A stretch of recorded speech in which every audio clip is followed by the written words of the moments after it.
All right, good morning, everybody. It's nice to see a few people in the audience. Today is Wednesday, February 2nd, and we're here for board session at 9 a.m. in the Senator Hearing Room at 555 Court Street Northeast. And as Commissioner Cameron would say, as always, please join me with the Pledge of Allegiance. I pledge allegiance to the flag of the United States of America and to the republic for which it stands, one nation, under God, indivisible, with liberty and justice for all. All right. I feel like that helps me get a good settling into my day. So I'm like, oh, where are we going? All right, we have no public comment today, so we're going to start off first with a presentation by Travel Salem with a quarterly report. Angie, if you'd come on right up here in the front. Long time no see. I know. Last time we were in a car with you at an airport. I remember. So for the record, please introduce yourself and give us your address. And then also, are you going to be presenting as well too? I was just going to introduce her. Oh, okay. Well then, go ahead. Introduce Okay. yourself for the record. Okay, for the record, my name is Brian Moreland. I'm with Marion County Economic Development. Travel Salem has a contract with Marion County from 2018 to 2023. And that's to help pursue the economic development in the tourism sector. This brings us to our presentation today, a quarterly update from Travel Salem, as agreed upon previously. Presenting today is Angie Anyuuchi, President and CEO of Travel Salem. Okay, now take it away, Angie. Thank you and good morning. Thank you for having me here today. It's been a while. It really has been a while. Well, so first time for me since I've been a commissioner. So. I know. I'm so happy to be here. I understand I have a fairly short period of time to cover kind of a lot of material. Hopefully you've had a chance to look at what we're going to be talking about today. Would love to answer your questions and all of that as well. So I'm just going to jump right in. First, I wanted to share that this quarterly report, all of the content aligns with our strategic plan, which is a 5-year strategic plan. The strategic plan has 4 areas of core areas of focus. There's destination experience, destination development, destination marketing, and then organization optimization. Something new that we're doing this year is that we're actually trying to create some more transparency around the funding of what's funding the different initiatives and how we serve in a regional capacity, because almost all of our revenue streams are restricted. So those little icons on the left there are attached to different initiatives in the report, so you can kind of see, oh, that's what's paying for this, and so forth. So jumping into the report, on the first page there, this is also new. We are listing some key performance measurements here. There's 9 of them, and they are listed in terms of where we are for the year to date, the percentage of our target. So we have a target that we've established at the beginning of the fiscal year of where we want to achieve and compare that to the prior fiscal year. So jumping into page 2, marketing and communications, we have been working with Amtrak to develop a new website page that's very focused on our region, that we'll have control over that content and can update it as needed. We've also been working a cultural heritage work plan. It's funded by the Salem Tourism Promotion Area, and we have a staff person that's actually liaison to our cultural and heritage folks, trying to build more capacity and understanding and cross-collaboration with that sector. Under social media, I have a little visual up here, and I actually have a handout for you today on this. This is one of our blogs that we published, the Dog Days of Summer. And why I wanted to share that with you is to kind of give you like a ground level look at how the content is being received by consumers. So this is being pitched out. It's also posted on our website. And the coverage is very broad. So the Oregon Garden Resort is covered in here, the Willamette River Trail, Kaiser Rapids Park, Korea Estates, Salem Community Markets, the Silverton Farmers Market, for instance, Willamette Mission State Park, Silver Falls State Park. But if you look at the images that are included on the blog there, that's all user-generated content, or UGC. So those are images that folks and visitors on the ground have taken when they've visited these locations, and we pull that content and push it back out. So we actually have many, many hundreds and thousands of ambassadors that help us promote this community. Moving on to further in the report, the highest performing post during the quarter was Enchanted Forest's reopening. That was an amazing, and I'll show you, talk about that more in a second. We also created a lot of in-house video content. All of the content listed there is Marion County content, and you can see the little color-coded icons showing what's paying for what there. I'm sorry, where are you looking? Okay, 'Cause so I am on so this confused. page here, page 2. So we're looking at this one, not Yes. this one. Yes, Okay. yes, I've now moved off the blog. Okay. Back to the report. Thank you for your patience. We redesigned our website in the first quarter, so travelsalem.com has a new skin to it, and it's actually, the SEO rankings have really shot through the roof, so the way that visitors are engaging with the content, how quickly they can find what they want, it's working very well. Moving on to the last, this page here, sorry, they're not numbered on here, and I'll make sure that that happens Okay. next time. This is under the conventions and sports section, so it's like page 4 maybe. We secured a 3-year contract with Ironman. I'll talk about that in a second. We also have contracted with Small Market Meetings for a year-long campaign. We're going to be producing a FAM tour with them. We're going to bring in 10 to 12 meeting planners, and we're going to tour them around the area, keep them here for a few days, and try to get them to book their piece of business here in our market.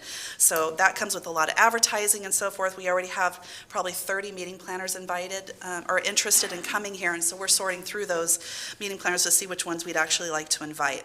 We attended the Connect Association trade show in Tampa to recruit business here. We met with 36 planners, and then on the team side, which is sports, in Atlantic City, we met with 31 sports planners. I'm going to move on to the next page, which is titled Public Relations Addendum. This is where we try to create transparency around the types of content that we're actually securing. So this is free exposure for our region. It just requires staff time, dedicated staff time to generate this publicity. But what you're seeing here is different types of coverage that we secured, and the value of it and the reach of it, and then what types of content was actually promoted in the media exposure. So the second one listed on that page is about Top Chef. That was an amazing opportunity for this market. We partnered with the Willamette Valley Visitors Association, and they held the finale for Top Chef at Willamette Valley Vineyards. That reached about 2.5 million people. If we had to purchase that coverage that day, it would have cost us about $30,000. There's a lot of other wonderful examples in here. Page 2 talks, Channel 8, KGW Channel 8 had Grant's Getaways, summer camping getaways, and it featured Silver Falls State Park. Forbes magazine also covered Silver Falls State Park. That is definitely one of the top attractions in the state. We are very blessed to have that here. So you'll see Silver Falls almost in everything that we do. Portland Monthly did 10 can't miss Oregon museums outside of Portland, and they featured Mount Angel Abbey and Gordon House. And then Thrillist.com talked about fall in love with Oregon's boozy, laid-back wine country, which is kind of cute. And they talked about Benedictine Brewery, Woodburn's authentic Mexican restaurants, and Silver Falls State Park again. The next pages look at our social media content. And I mentioned to you before that Enchanted Forest reopening got a lot of coverage on our social media channels. The first post on that page under social media is about Enchanted Forest, and it looks at about 400,000 impressions for that post on Facebook, almost 9,000 engagements. That was a hugely well-received piece of content. You can see also how it performed on Instagram. We have done social content on Marion and Gatch Falls, Marion Farm Loop, which is a partnership with OSU Extension, and that features a lot of various local farms offering spaces for visitors. This post garnered the highest follow count on Instagram for the first quarter.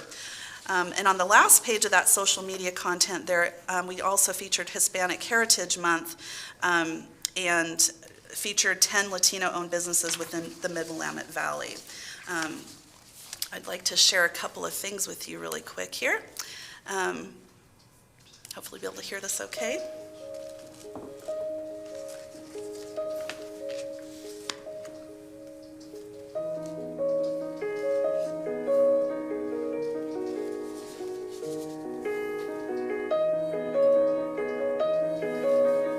Nice robots.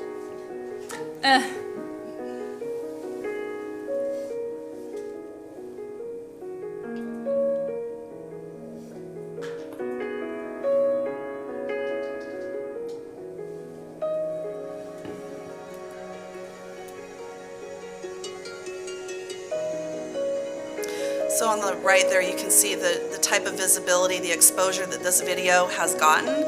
Video content is critical for exposing the destination and really giving visitors a feel for what it's like to be here. I have one more I'd like to show with you, if I can get there. They have the best cheese.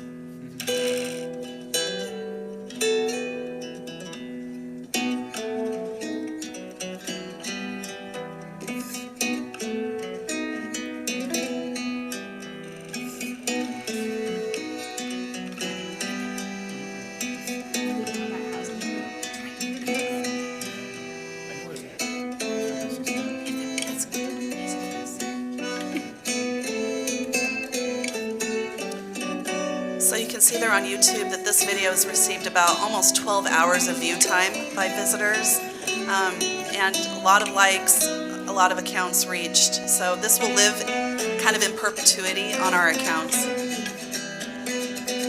For the sake of time, I'm going to have to move forward. I'm so sorry. Okay, you're doing fine. You're doing fine. So back to this report here, there's a couple pages in the center that have the recap of what occurred during Ironman, and I do want to talk about that for a second. We began talks with Ironman 7 months before we produced the event. That was the fastest launch of an Ironman event they've ever done, and it was one of the most successful. In our first year, we had about 2250 in terms of athletes competing. I personally want to thank Commissioner Cameron, because there were several moments during the production of that event where we had some critical barriers to overcome. And Commissioner Cameron opened those doors for us and really allowed this event to go off not only without a hitch but safely. And so I really want to thank him for that. It's those kinds of connections and your influence that really do make a difference in the quality of experience that folks have here. The event itself produced over $10 million in economic impact over that weekend. And that was during July of last year, middle of COVID. Our communities really needed that lift. So you can see all the stats there, how many, 46%, we did a survey during the event. 46% were interested in outdoor recreation, 45% interested in beer and cider, and so forth. So we're getting ready to produce the event again this July. I can't even believe it. We have 3,400 athletes registered already, and it's not until July. So there's only 150 spots left. So it'll be more than 1,000 people more participating in our event this year than last year. What weekend is it? It's July, Sorry, I put you on the spot. maybe the second weekend in July. I can't remember specifically. Okay. I apologize.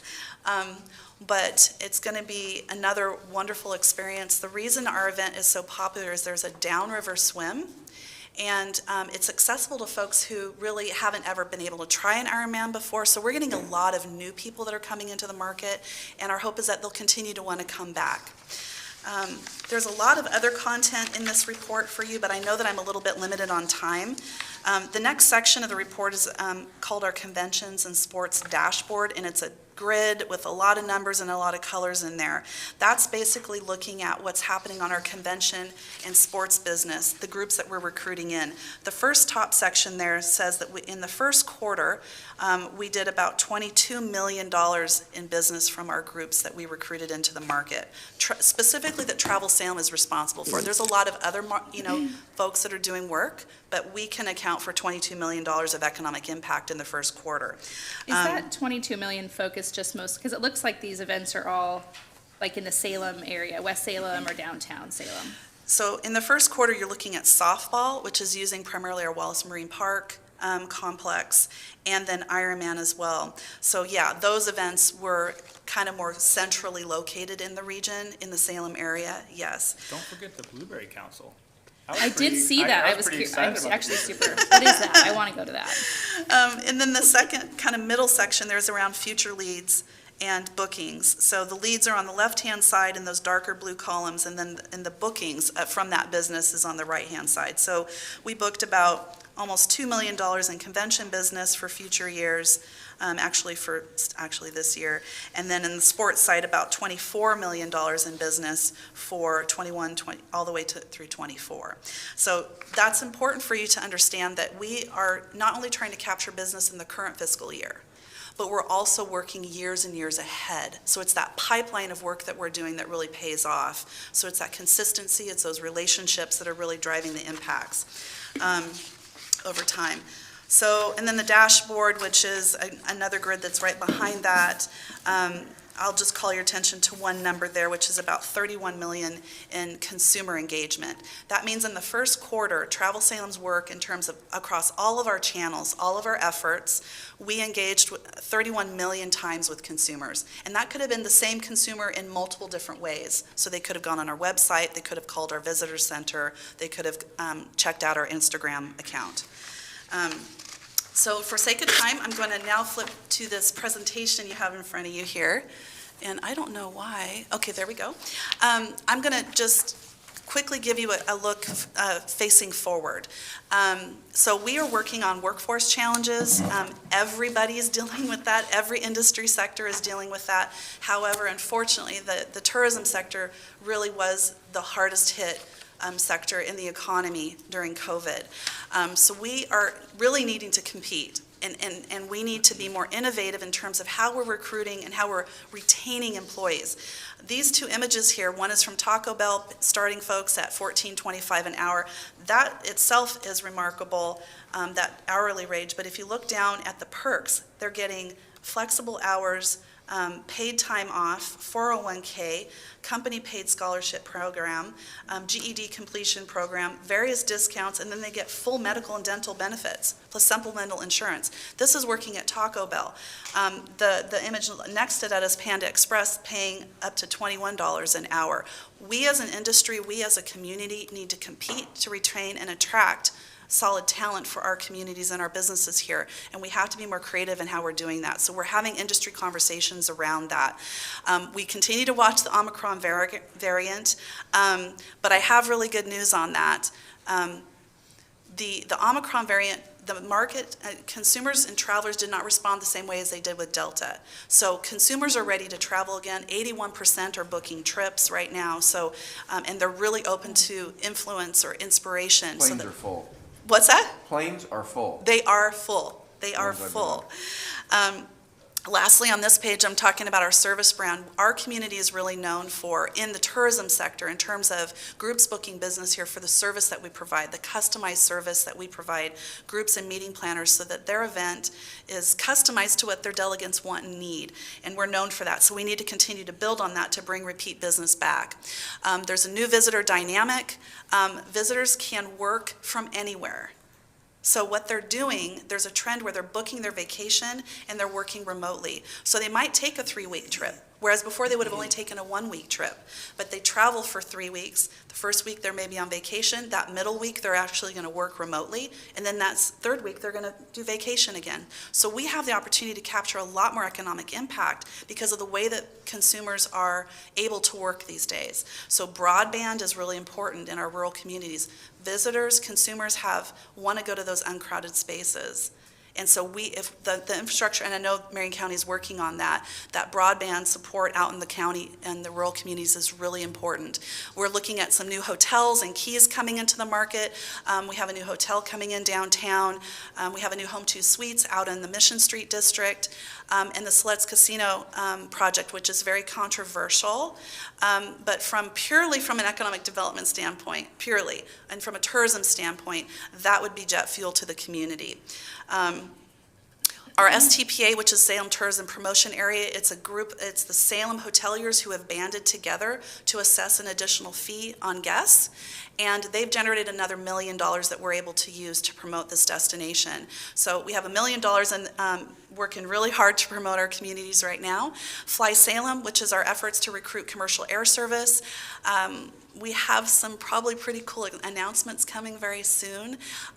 That also is probably, out of everything we're working on, is the most significant and legacy type of project for our community. Job creation, access to the globe for our rural communities to be able to fly out of Salem. So we are working really hard on that. Hope to be able to announce something soon. I want to thank both Commissioner Bethel and Commissioner Willis for coming and taking some time and looking at those opportunities out there. Travel Salem is acquiring a new headquarters, signed the papers yesterday. We close on Friday.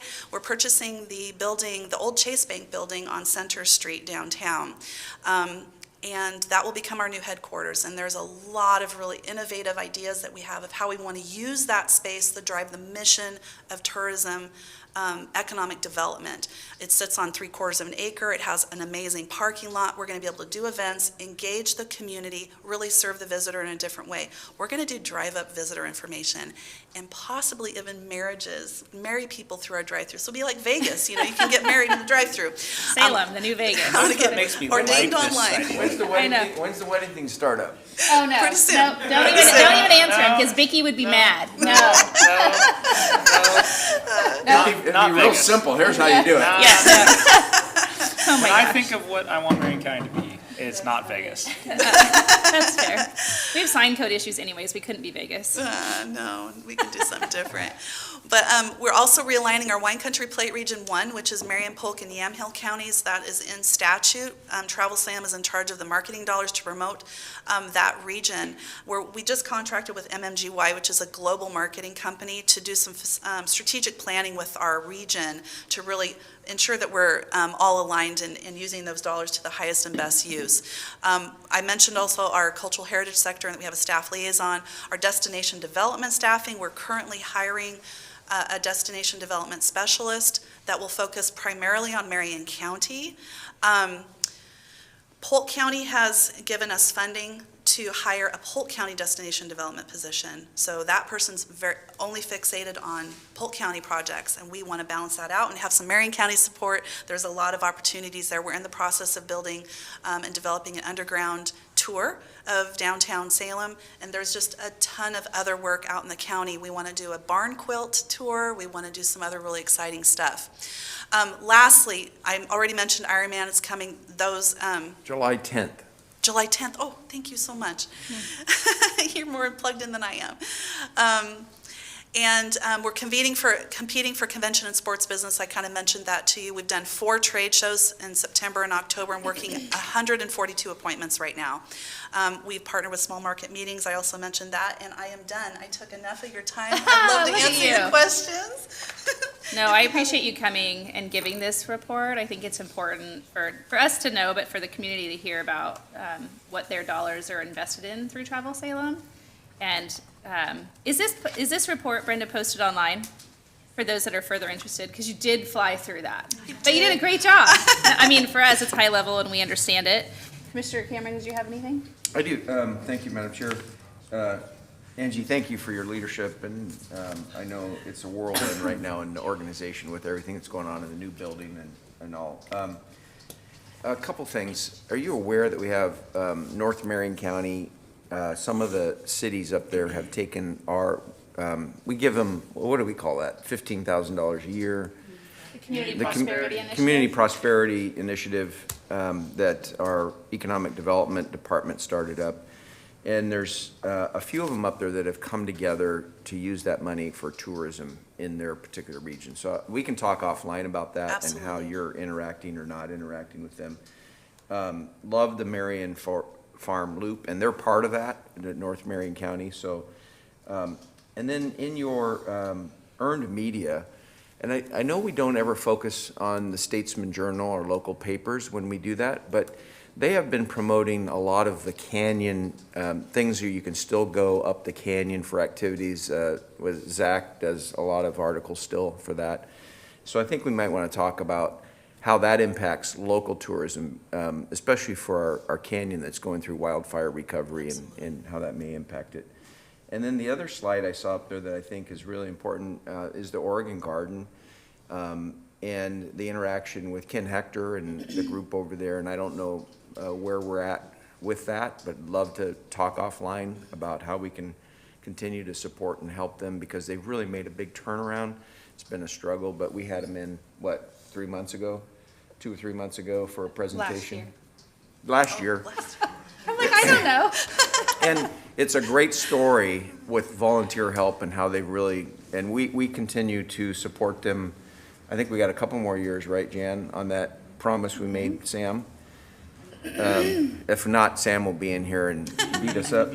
And then, yeah, those are just some things, and we can talk offline about them, that in your presentation that we went through really fast that are really important to us and Absolutely. following up with the group. So Yeah. thank you for all you do. And yeah, maybe I can stop the river and stop a train again this year. Oh, my goodness. Hopefully we won't have to do that.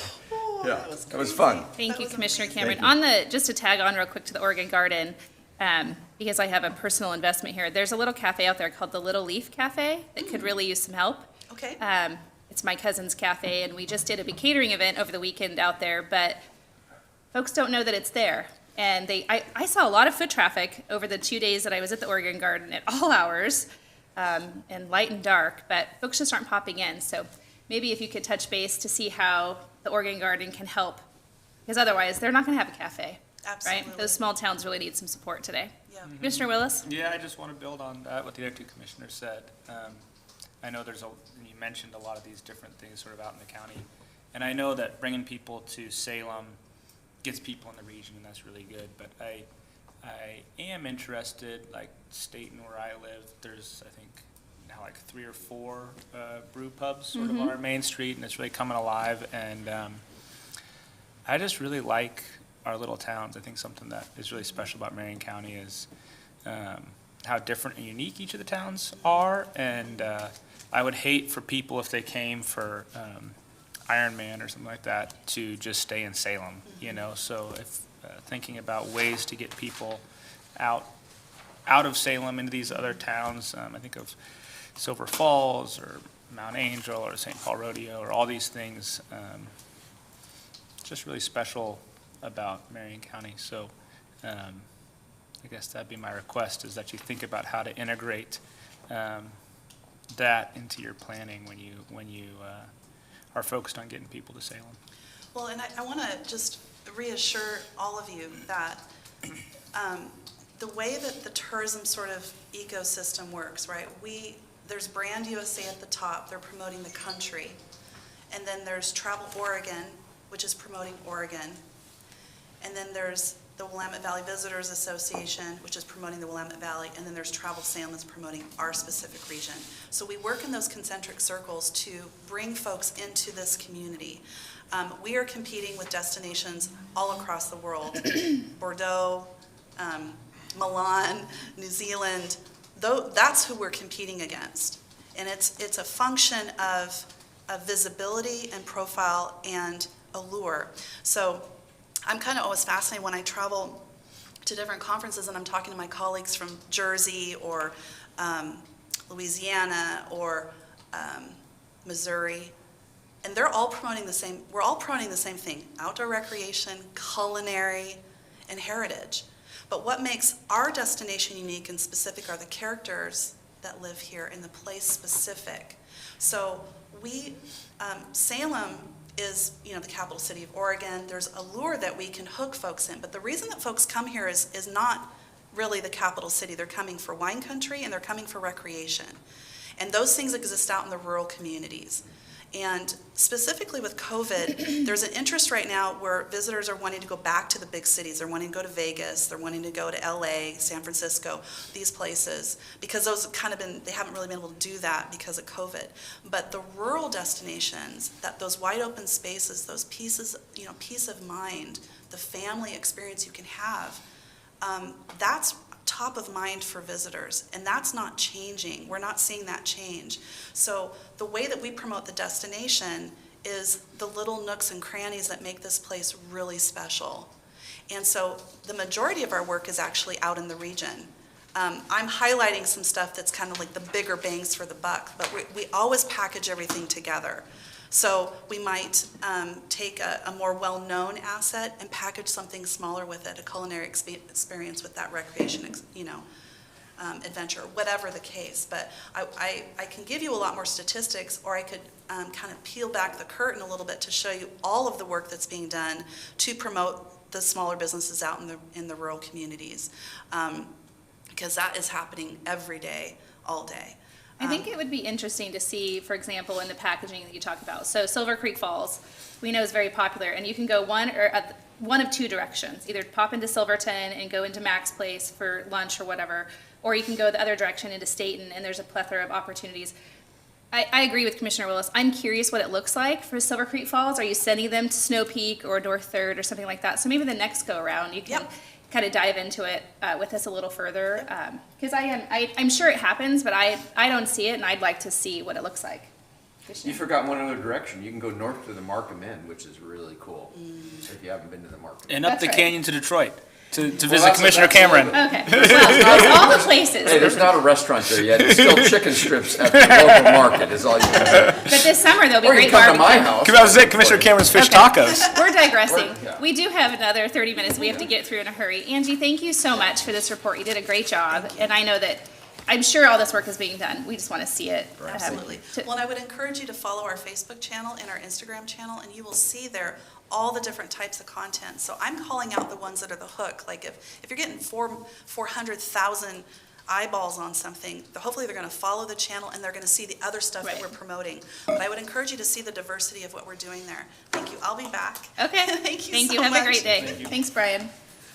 All right, let's move on to the consent calendar. Madam Commissioner Chair, I'll Cameron? move the consent calendar this morning. Received notice of a hearings officer's decision approving zone change CC, case number 21-010, Landon Hatton. And then the next item is receive a notice of a hearings officer's decision approving administrative review, AR case number 21-030, Deborah Gierloff and David Quillen. And the last item is under the tax office, approve an order for a property tax refund of an amount of $15,083.47 for Jet Industries, Inc. I'll second the motion. Great, we have a motion and a second. Any discussion? Hearing none, all those in favor, please say aye. Aye. Aye. Aye, motion passes. And we'll move on to action item number 1 under Public Works. Actually, item number 5, action item, Public Works. Consider approval of amendment number 3 to the engineering and related services contract with Dow LLC to add $315,737 for a new contract total of $948,822 to provide construction contract administration and construction engineering and inspection services for the River Road South, Willamette River Independence Bridge Project through June 30th, 2022. Oh my gosh, Ryan, this is a big deal to all those farmers out there. So unfortunately, this one won't address the Oh, load bummer. rating. That's coming though. Okay, I'm sure it's in the works. I'm excited to hear about this one too, but I was really hoping it was the other. I was gonna make sure to cover that later in my presentation. Okay, because good. I That's assumed fair. That's what people would jump to. Yes, well, our phones would be lighting up later if there wasn't clarification. Yes. So for the record, Ryan Crother, Marion County Capital Projects Manager, here to talk about our engineering services amendment with Dowell LLC. The bridge is located just south of Salem, near the city of Independence. It crosses the Willamette River. So this bridge is actually 2,290 feet long, so it's one of the largest bridges in the county. The project scope is actually to address the scour concerns at the bridge. This was something that came up in a bridge inspection report. So we're addressing the scour concerns at Piers 3 and then 7 through 10. So along with that comes a lot of temporary work, including traffic control, erosion control, significant temporary work bridges. So we'll have to get out to these piers, and then coffer dams to de-water. Then once we're done, we'll restore the area, bring it back to its pre-construction conditions, plant native vegetation, and just really bring the area back to the way it was. So the contract we're talking about today is our consultant contract with Dell LLC. They performed the design on this. It's a really detailed, specific design, so we wanted a specialist. Now we're getting into construction, and because they have inspectors that have done this and specialize in this, we want to bring them on again to really oversee our construction project. So the amendment scope includes professional of record services for the construction, engineering, and inspection, like I said. The majority of the cost is having an inspector out there on site, watching the contractor, verifying that they're doing everything correctly. So some of the tasks that got added are construction inspection, submittal review. We review everything that they submit, like their temporary work bridge, their true plan for how they're going to do it. We will have them under contract to provide design changes if we find any field conditions that weren't exactly what we expected, so that we can adjust to those quickly. We also have them under contract to do environmental inspection and just verify that we're meeting all the permit requirements, because we are in the Willamette River. There's a lot of permit requirements when it comes to environmental work. And then finally, they're going to provide us with as constructed plans. So anything that changed slightly from the plan we have in place, they'll mark up and get those so we can supply them to ODOT. So the schedule, we're working to bid this project here shortly, and construction will occur in 22 and 23. Like I said, this project's been in the works for a number of years. So we have gone through design, and then we're really to that construction phase. The budget, the amendment adds $315,737,000, and for a new contract total of $948,822. And this is a grant project. It's funded by the state. It was originally a local bridge federal project. We used the fund exchange program to swap those dollars with state dollars. So the state is paying up to 89.73% of the cost of this project, up to a total of $2,850,800. And so the county is responsible for any project overages over that amount. And with that, I'd ask if you have any questions. Either of you? Well, I was wondering if you could talk a little bit about bridges in Marion County, because I was up in North County, and they were talking about their frustration with basically the state's change that, has significantly reduced people's ability to use almost any of the rural bridges in the county. So can you talk a little bit about that and what we're doing to try to address that? So I wish I'd brought my bridge expert with me. So the state has modified the way they do load ratings. And they're looking at different factors now. So I believe you're talking about the fact that a significant number of our bridges were recently, we were told they're going to be load rated. So Overnight, and Yes. it wasn't like the bridge changed, it was just the way that the agency changed their assessment of it, right? Exactly. Unfortunately, I'm not the best person to try to get too deep into that, other than know that it does come from a contract ODOT has with the consultant. They're required to load rate those bridges due to federal regulations. The consultant goes through all their calculations. Like you said, it is changed. I believe it's maybe the vehicles they're using, and there's a few different factors that have changed within those load ratings, and it restricted us a little more. We're doing the work we can on our end to find quick fixes for whatever bridges we can address, as well as potentially doing a little extra analysis on some bridges to see if we can reduce those load ratings in different ways. So we're really looking at ways within Marion County that we can help. Like you said, it happened quickly, so we're trying to react quickly, and that's a much larger team at Public Works than me is working on that. I just appreciate you commenting on it, because this is having a huge impact on our farmers and our rural EMS providers, and I think it's something that I think we all are committed to making sure that our bridges are safe. And I know Brian has a list this long of the order in which we're going to improve these bridges and where the money's coming from, and we're moving as quickly as we can. But I don't think it's helpful to really impact people in that way if nothing has changed about the bridge is just as safe today as it was yesterday, and people have been driving on them for years. And I could see if you had somebody come out and say, wow, this bridge in particular is really dangerous, and we need to really load rate it and shut it down and make sure people don't use it. And I've done an analysis to say that this is a problem. I'm fine with that. But this sort of blanket, like, oh, by the way, you have 50 or 100 bridges that we've just decided people can't drive on anymore, without any specific analysis, I think is really harmful to the community, and it makes it hard for folks living in those communities to just do their daily work. Most folks we represent are very practical people, and so if something needs to be fixed, they'll roll up their sleeves and do it. But this sort of administrative jujitsu, I don't think it's helpful. So I just wanted to because we're talking bridges, and because people care about this issue, I just wanted to make sure we were bringing it up and talking about how we're trying to address this issue. Thank you, Madam Chair. Thanks, Brian. He's like, if Brian was here, we would have a very lengthy discussion about this, because I know that he's equally frustrated, as was Lonnie and her team. Yes. But just to put on the record, everybody at Public Works responded very quickly, specifically to that bridge out South River Road that was going to landlock basically all those farms out there during harvest season, which is impractical entirely. We still have to feed people. So, thank you. Commissioner Cameron, did you want to add anything? No, thank you. Okay. Thank you for the presentation and getting this thing going. Yep. All right. Would you please produce a I'll be happy. motion? Thank you. Madam Chair, I move that we approve amendment number 3 to the engineering and related services contract with Dowell LLC to add $315,737 for a new contract total of $948,822 to provide construction, contract administration, and construction engineering and inspection services for the River Road South Willamette River Independence Bridge project through June 30th, 2022. I'll second the motion.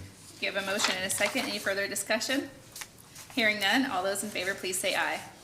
Aye. Aye. Aye, the motion passes. Thanks you, Ryan. Thank you, guys. Thank you. I'm gonna add an extra S on that. All right, moving on to item number 6 under Sheriff's Office. Consider approval of amendment number 1 to the contract for services with the Mid-Willamette Valley Community Action Agency to add $70,000 for a new contract total of $270,000 to provide support services to community correction clients through the Demunez Resource Center through June 30th, 2023. Commander Carbondi. Morning, Chair, members of the Good morning. board. For the record, Commander Kevin Carbondi, Sheriff's Office, Community Corrections Division.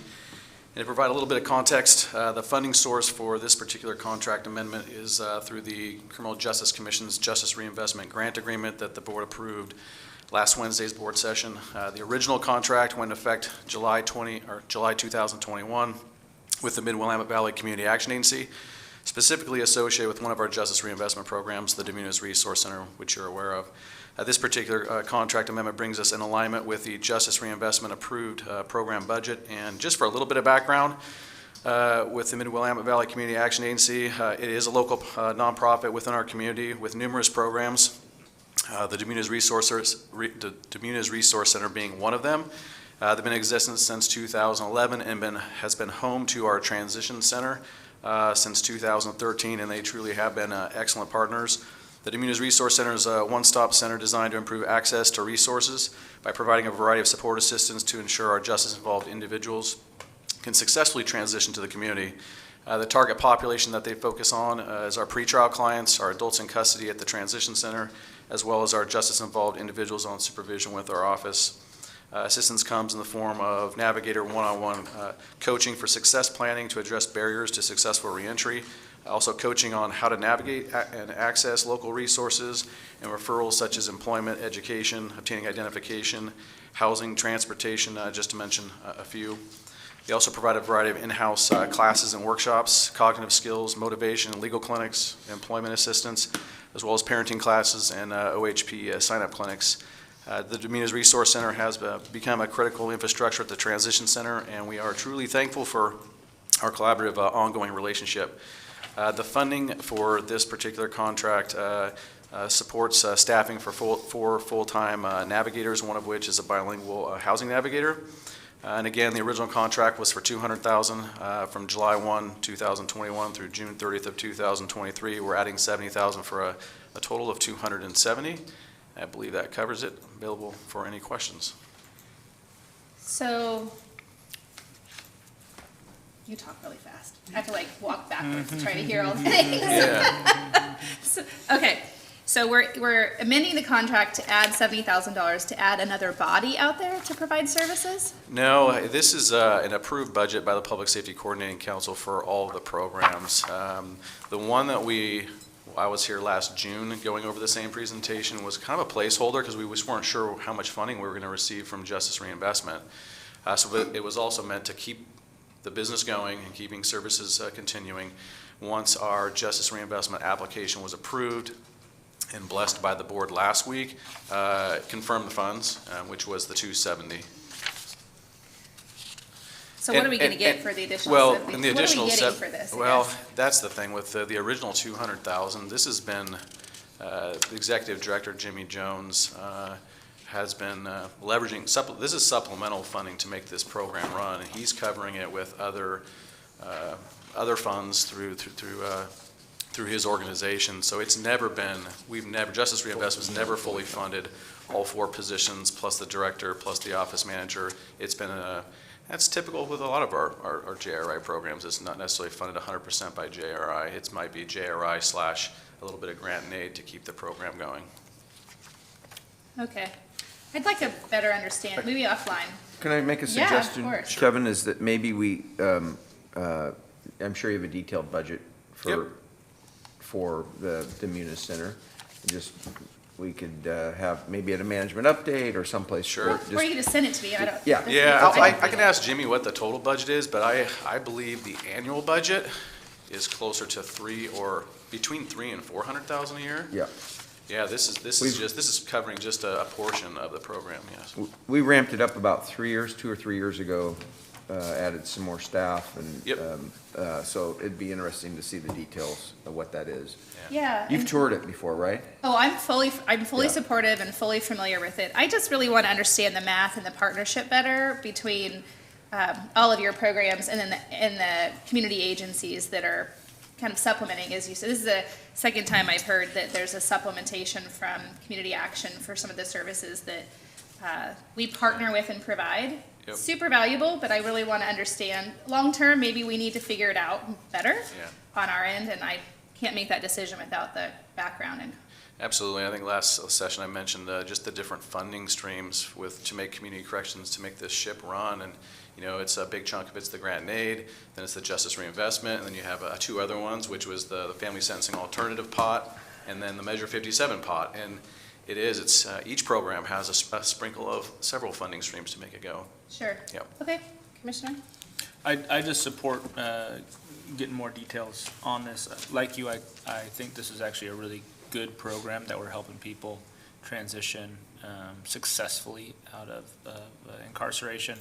I think right now, a lot of our communities are struggling, especially with theft and some of that stuff. So I think, one of the problems we have is we're stuck in this system, and some of the decisions the state has made has pushed some of the pressure on us. And I know you guys do a really good job of doing your best, especially in parole and probation, of, keeping our community safe. As the state's put pressure on our facility, we've had to monitor people out in the community more as COVID has lowered the number of beds in our jail. I know you guys have had to work overtime keeping people safe, but I think people are starting to feel pressure on the community. And so while we spend a lot of time making sure that, and this program does, making sure that folks who are transitioning out of our facility are successful, I think we also need to put some focus on making sure that our community is safe as well. And one way to do that is to make sure that folks who transition out don't commit crimes in the future, and that's what this program does and does well. But I just know that folks are feeling impacts right now in our communities in a lot of different places, vandalism, theft, that sort of thing. And it's something that I know the sheriff's thinking about and working on, and something we've got to focus on as well. So Absolutely. those are my comments, Madam Chair. Thank you. Commissioner Cameron, would you please provide a motion? Sure. Madam Chair, move that we approve an amendment number 1 to the contract for services with the Mid-Willamette Valley Community Action Agency to add $70,000 for a new contract total of $270,000 to provide support services to community corrections clients through the Munis Resource Center through June 30th, 2023. I'll second the motion. Thank you. I have a motion and a second. Any further discussion? Hearing none. All those in favor, please say aye. Aye. Aye. Aye. The motion passes. Thank you. Thank you, Commander. And I know you're staying, and you're going to be joined, I think, by Leticia Longoria Navarro to consider approval of the contract for services with Pathfinder of Oregon DBA, the Pathfinder Network, in the amount of $259,752 to provide mentoring assistance for justice-involved individuals participating in the peer support program through June 30th, 2023. Good morning again. For the record, Commander Kevin Carbondi, Sheriff's Office Community Corrections Division, and to my right. Good morning, Go Board ahead of and pull that. Commissioners. Right. For the record, Leticia Longoria Navarro, the Executive Director of the Pathfinder Network. Good morning. All right, well, I'll start this off. So again, for a little bit of background, the funding source for this contract in parts does stem from the Criminal Justice Commission's Justice Reinvestment Grant Agreement. The proposed contract with the Pathfinder Network is to support the launching of our new Justice Reinvestment Peer Mentor Program. And the title of it is the Resilience and Recovery Project, a peer mentor program for justice-involved individuals. The program goals are to utilize peer mentors to increase access to and engagement with programs and services and resources such as housing, substance abuse, and mental health treatment, and so on, among our historically underserved communities, with the ultimate goal of successful reentry and completion of supervision. By increasing the access to our evidence-based programs and services, the program will help Marion County work towards accomplishing our goals of justice reinvestment, which are reducing recidivism as well as our prison utilization. The primary target population are high and medium risk male and females on supervision with our office. And really the key with this program is utilizing our peer mentors strategically stationed within our public safety building. It's that focus on that high level of customer service, face-to-face referrals, easy access for our deputies and our clients to access our have access to our peer mentors, and just to enhance the collaboration and the communication for case planning.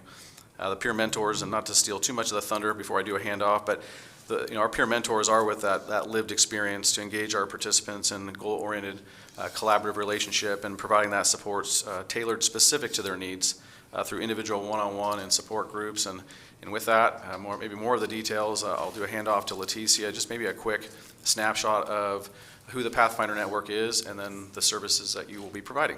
Absolutely, thank you. So the Pathfinder Network, we're in our 29th year as a nonprofit organization that was really founded to provide tools and support to people who are impacted by the justice system, ultimately to be an important partner in ensuring public safety, people's successful reentry, and their successful completion of community supervision. Because we know when people are more successful, they can contribute to our communities, their families, their children. We all have better outcomes. And so we're in 11 of the 14 prisons in Oregon providing parenting and cognitive behavioral programming. We have programming in Multnomah and Jackson counties where we can provide a wide array of services, parenting, cognitive behavioral intervention, peer support services, kind of basic needs assistance, really wrapping around individuals because there's so many barriers, and really being important partners to our, excuse me, criminal justice partners in the hard work they're doing, supervising folks, providing services, and trying to really make sure that they have the things that they need to be successful. So this project is really exciting. It's an opportunity to really expand our work with Marion County and the Marion County Reentry Initiative. So this program, the Resilience and Recovery Project, is really around providing support through people who have lived experience with the criminal justice system, who've walked through the challenges of being on parole and probation, being in jail, being in prison, working through the challenges that are presented when people and families are impacted by the criminal justice system. So we use a variety of different approaches, really centering on using that kind of mutual experience of someone with lived experience supporting people by individual peer mentoring that's really driven by evidence-based practices, client-centered practices, and group-based intervention as well, that uses cognitive behavioral approaches that we know are the most effective and kind of give us the biggest bang for our buck when we don't have tons of resources to invest all the time. And then providing drop-in support as well. So when people just have an immediate need that could really result in additional crime or some conflict with family, we can meet it in the moment.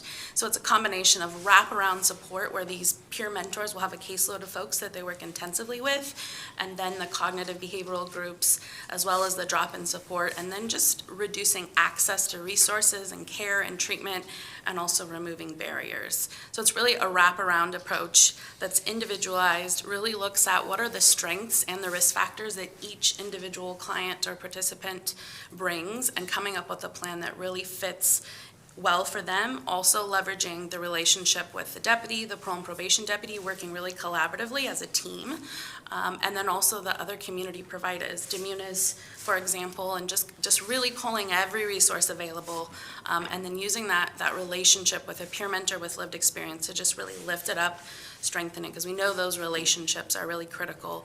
Changing someone's experience with the criminal justice system and with the community that's there to support them, we find and we really believe that it changes the outcomes for folks that are impacted with the criminal justice system. We recently launched this program in Jackson County. We're getting ready to celebrate our 1-year anniversary of services there, and it's just been an amazing success. One of the things I'm most proud of is the relationship and the partnership that's been built between the Community Justice Office there and our program, and just seeing them train together, wrap around folks, go out and do home visits together. It's another level of customer service, another level of responsive intervention that really just helps remove barriers for folks and give them the support that they need that we haven't always been able to provide, I think, as criminal justice and the partners that work with the system. Thank you. Of course. So Commander, or Ms. Longoria Navarro, I was looking at page 12 of the contract, and it looks like the 259,000 is going to get 2 full-time peer mentors. Yeah, I was maybe just close the loop on, the funding. Staff's 2 full-time peer mentors, one of which bilingual. And as far as, that also includes some additional built-in funding too, in terms of meeting them where they're at for clothing, for maybe touch on. Yeah, just those immediate things that maybe another community provider can't provide in a timely manner. If someone, they need to get a certificate in order to, start a job next week, we have some funds set aside, kind of rainy day fund, to be able to meet those needs in the moment. The other thing I would say about the mentors is having that balance of a female and male mentor really helps us to do some really important matching to make sure that the relationship is a good fit and that people obviously get the support they need through all the different identities that they hold, and that we can really be responsive both culturally and just from a needs perspective as well. So are the mentors available 7 days a week, 365 days a year? They're available during business hours, just based on the capacity. So it'll be Monday through Friday, kind of 9 to 5. They will obviously be accessible sometimes out of hours for emergencies, but we really try to, just based on the resource that we have, and that this is a pilot program, and we're working with the Sheriff's Office to really figure out how this is going to best work in leveraging their resources. I think we're starting off with that model first. Yes, and this will complement kind of our overarching program model. This isn't a new concept, although we did do a field trip down to Jackson County. It was pretty impressive to see it in motion out of their lobby. Their setup is just built differently, where it's all on the front end, but they have a handful of more than 2 mentors. But for us and all of the programs that we have built since 2010, the first launching of our reentry program, SOAR, building those programs, but that's that common component or team player. It's having that mentor associated with SOAR, both our prison diversion programs, FSAP and 416, our Link Up program. It's not like it's the reason why it's successful, but it does help support the program, and keeping them engaged is the key. And our thought is hey, this is another area where I'd argue the volume that we have in our building probably is one of the busiest. And so if we can get them on the front of the lobby, and the goal too isn't that they're camping out in the office off the lobby. It's that they're out in the community and they're working these cases. So I'm thinking this is that extra way or layer of customer service to help these folks out. Okay, do you have any questions? No, this is just a statement. It's just a good program, and excited that we're going to expand it a little bit more. I see that 10 clients, right, at a time. It says up to 10 clients. Each peer will have a caseload of about 15 to 18 individuals. Oh, okay. Yeah. Right. I saw 10 in there for some reason, so, okay. I do have some, if you just want to see a visual of the program flyer, I brought some examples. Great. I can leave them here just so you can see some of the details we weren't able to lift up in our short time today. Thank you. Nice. Yeah, of course. And just, Madam Chair, just for the record, this contract goes through June 30th of '23, so it's about 17 months, 18 months. Yeah, technically retroactive by 1 day yesterday. Yeah, okay. Through June 30th, so 17. It's more than a year. Right. Okay, Okay, Madam Chair, I move that we approve the contract for services with Pathfinder of Oregon, DBA the Pathfinder Network, in the amount of $259,752 to provide mentoring assistance for justice-involved individuals participating in the peer support program through June 30th, 2023. I'll second the motion. All right, I have a motion and a second. Any further discussion? Hearing none, all those in favor, please say aye. Aye. Aye. Aye, the motion passes. Thanks for coming and giving that presentation. Yeah, thank you. Thanks for your work. Maybe invite us on a field trip next time. Yes. All right, let's move on to the reading of the calendar. I think it's my turn, isn't it? Actually, I asked Commissioner Cameron to do it. Oh, I was good. whispering- Well, I'm I was happy. whispering under my breath, whatever you need, Madam Chair. Well, look at that. what I You're just said. a man for In case- others In case over people there. were listening and they heard me He go. reads faster while you're signing, because we have to be All out of right, here. yeah. Fair Well, we're enough. not even gonna read about the board session, because everybody knows we were just here. So we go to noon, we go to cities, Marion County meeting at the Rodeo Inn in St. Paul at 12 o'clock. And then later today, we have a BOC-CAO meeting, which I think we're gonna move up, right, didn't we? It's at 10. Yeah, yeah, we're moving that to 10 o'clock instead of 1:15. And we are, then Thursday, and the other thing I'm gonna add here is I believe we are all gonna be at the Yaquina Hall ribbon cutting over, off of Center Street, the old, across the street from the State Hospital, if anybody's watching, and that is at, It's this afternoon. yeah, just so people want to get technical, that looks like that is going to be at 3 PM today. And then Thursday, at 9:30, Department Head Elected Officials meeting here in the Commissioners Boardroom on the 5th floor. Thursday at 3 PM, Association of Oregon Counties Health and Human Services Steering Committee virtually. Friday at the 4th, Oregon Association of Oregon Counties Public Safety Steering Committee at 8 AM. Monday, the 7th, executive session, ORS 192.6602H, location here in the Commissioners Boardroom at 1 o'clock on the 5th floor. Monday, the 7th, at 3 o'clock, Association of Oregon County Board of Directors meeting, which is virtual. I think there'd be another meeting in there someplace with Association of Oregon Counties, but They're all spread out. yeah. And then Tuesday on the 8th, at 7:30 AM, we have a city's Marion County meeting, location at New Felt's Restaurant in Almsville, 190 Main Street. Looking forward to that. On Tuesday, the 8th, at 9:30, management update here in the Commissioners Boardroom on the 5th floor. On Wednesday at 9 AM, we are back here for our board session. Wednesday, the 9th, at 11:30. City of Salem, State of the City with Mayor Chuck Bennett, which will be his last. Oh, Excited, man. excited to be there, but sorry to see him leave. And then on Wednesday, the 9th, at 1:15, BOC-CAO meeting, executive session if needed pursuant to ORS 192.6602 A, B, D, E, F, H, I. Come on, legal counsel, narrow that down for me. Here on the 5th floor. I'm sure we'll narrow it down by then. Come on. That's it. Thank you. Is there anything else before we adjourn this We meeting and better move get on to to our the very next next one? I don't know. Today is 2/2/22, by the way. And it's Groundhog's Day. And it's Groundhog's Day, so it's a Hey, lucky that's pretty day. good. Great. Are we all still here? We're all still here. I mean, I do feel like it was a repeat of yesterday. Wasn't that wasn't Tom Hanks Groundhog's Day?